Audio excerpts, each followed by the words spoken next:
నిజామాబాద్ జిల్లా చందూరు మండలంలోని BC hostel warden విద్యార్థులపై విచక్షణారహితంగా దాడికి పాల్పడ్డారు. హాస్టల్లోని 10 మంది స్టూడెంట్స్ ను కర్రలతో చితకబాదాడు. తాము ఏ తప్పు చేయకుండా ఇష్టం వచ్చినట్లు వార్డెన్ కొట్టారని చిన్నారులు వాపోతున్నారు. వార్డెన్ కొట్టిన దెబ్బలకు చిన్నారుల చర్మం కమిలిపోయింది. ఇంత విద్యార్థుల తల్లిదండ్రులు హాస్టల్ ముందు ఆందోళనకు దిగారు.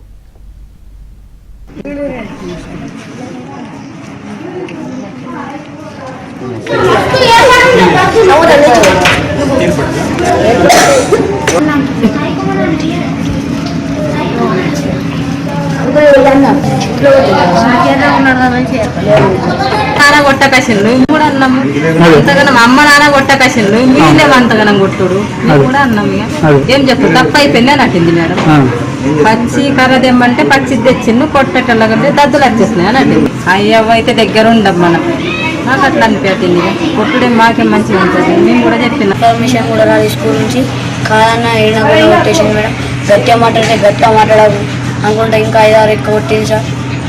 కూర్చోడానికి రాకొచ్చింది, ఆయన కూర్చోట్టింది. గరుకులు ఉన్న తడ కూర్చోట్టింది. గుంజులు తీపిస్తుంది. 100 గుంజులు 50 స్నాక్స్